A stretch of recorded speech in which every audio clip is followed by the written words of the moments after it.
Joel. It is StoryPipe. This comes from GameSpot.com. I'm going to quote so many people that I can't even tell you who they all are, but I'm just quoting a bunch of people who aren't mine. But I saw this like in passing, and I just had to share with the rest of you. If bad films were crimes, Uwe Boll would be public enemy #1. The filmmaker has outraged critics, gamers, and paying moviegoers with his string of horrendously reviewed and low-grossing game adaptations. Among his credits are Blood Rain and the forthcoming Postal, which tastefully spoofs the 9/11 attacks. Now, Boll, it's a video game. Postal's a video game. Now, Boll has announced his intention to offend again. According to film news site Screen Daily, Boll is writing a sequel for Alone in the Dark. Based on the classic horror survival game which Atari is remaking for next-gen consoles, the 2004 film bears a subterranean average rating of 9 out of 100 on Metacritic. The sequel, tentatively titled Alone in the Dark 2, will have a bare-bones budget of $7.5 million and will begin shooting in the summer in New York City. That's 9% for Metacritic. On Rotten Tomatoes, I checked, it's 1% positive rating.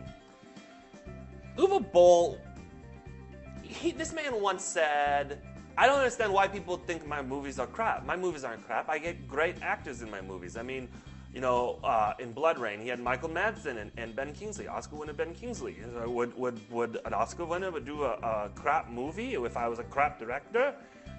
Of course not. So my movies aren't crap. The problem is an Oscar winner did do a crap movie with a crap director. So your point is moot. You're crap. I need to share with you what Alone in the Dark, like snippets of reviews. You could take your finger and put it anywhere on the page. There's only one positive review on Rotten Tomatoes. One.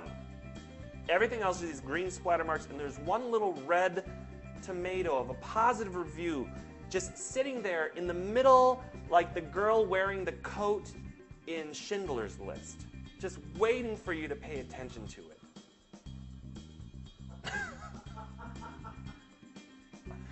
Here's what people said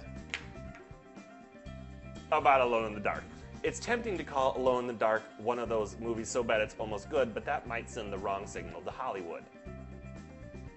Alone in the Dark is no better than whatever you might pick up while wearing a blindfold at Blockbuster, even if you happen to reach into a trash can. As video game adaptations go, even Pong the movie would have a lot more personality.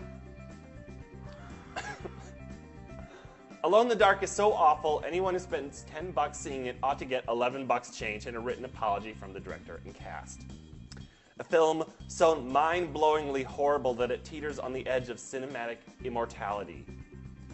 If you took the 100 worst ideas ever conceived for a science fiction film, rattled them around in a lotto tumbler, and spilled them out onto the screen at random, you cannot produce a more asinine hodgepodge than Alone in the Dark. It's never good when the audience starts laughing as soon as the movie begins, and nothing has happened.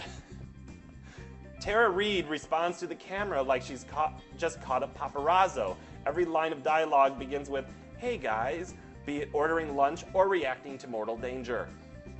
Christian Slater and Tara Reid share quite possibly the most awkward love scene ever recorded on film. And finally, asking the viewer to accept Tara Reid as a scientist is pure insanity, requiring a staggering leap of faith that I can't even begin to contemplate. And now comes the sequel.